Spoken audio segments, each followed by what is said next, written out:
You know, as math teachers, there's a lot that we have to do every single day. We have to remediate students who are missing skills that prevent them from doing the grade level work.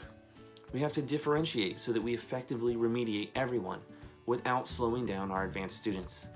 We have to give extra practice for those who need it because we all learn at different paces while accelerating our stronger students. We have to give immediate feedback.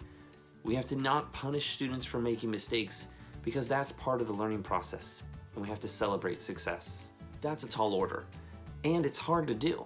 And what typically happens is we resort to what's easiest, whole group instruction.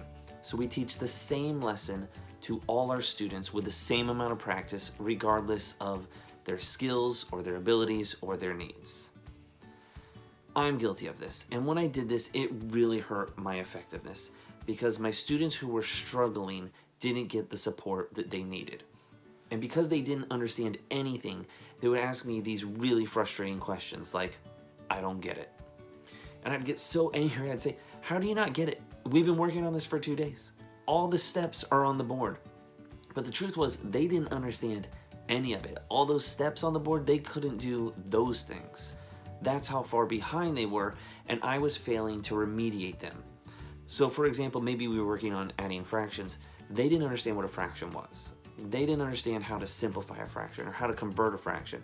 So there's no way they could ever add it. They were completely lost, and I wasn't reaching them, I wasn't remediating them because I couldn't do that without remediating the whole class, and then everyone would suffer. So because I wasn't challenging these students and building them up and giving them the support they needed, they got left behind and they started to resent me, and I started to get frustrated with them, and then they became a discipline issue, and my classroom management suffered, and everything else went downhill from there. At the same time, my stronger students who had already grasped the material were being held back. See, I needed to accelerate them to push them forward, but I couldn't because I was doing whole group instruction. So they were stuck waiting for the rest of the class to master the skill. And what did I give them as a reward for being strong, for quickly grasping something? I gave them extra work on the same skill. And you can imagine how well that went. I knew I wasn't doing it right. I wasn't giving my students as much time as they needed to master the skill that we were working on. I just simply drug everyone in the class from one skill to the next, regardless of whether or not they were ready.